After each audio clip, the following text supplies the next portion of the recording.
Қазақ Geophysics компаниясы Австралияда зерттеу жүргізуде. Бұл отандық геофизиктердің халықаралық деңгейдегі тұңғыш келісім шарты.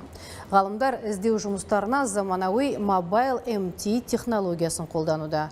Ол арқылы мыстың ғана емес, алтын мен полиметалдардың кен орнын ашуға болады. Толығырақ келесі бейнематериалда. Қазақ Geophysics 2021 жылдың мамыр айында құрылған Қазақмыс корпорациясы серіктестігінің 100% еншілес компаниясы. Оның басты бағыты заманауи технологияларды қолдана отырып геофизикалық жұмыстар жүргізу. Ол үшін компанияда білікті кадр жеткілікті, жеке авиациялық және арнаулы техника паркі де бар. Соның арқасында Қазақ Geophysics Қазақстанда ғана емес, халықаралық аренада іздеу жұмыстарын өткізуде.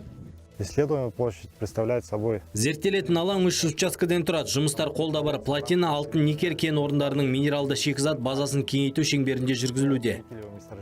Зерттеу Австралияның Перт қаласы маңында жүруде. Әзірге компания өкілдері 3 учаскені әуеден бақылап шығып, геофизикалық деректер жинады. Енді оларды бұрғылау жүргізу үшін әзірлеу керек. Аэрогеофизикалық жұмыстар Mobile MT технологиясы бойынша жұмылдырылған аспалы жүйесі бар тікұшақтың көмегімен жүргізіледі. Ұшу биіктігі шамамен 150 метр болса, зерттеу тереңдігі 1,5 мың метрге жетеді. Әуе жүйесін толық инновацияланған деп айта аламыз. Ол өзгелеріне қарағанда картаға тереңірек зерттеу жүргізуге мүмкіндік береді.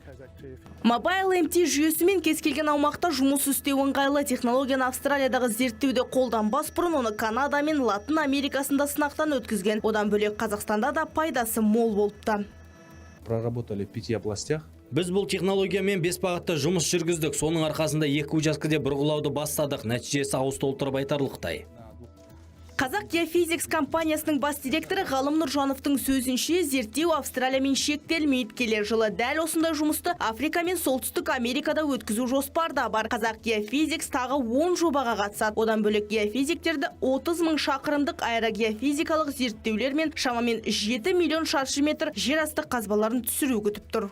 Қымбат Дайырқызы, Атамекен бизнес.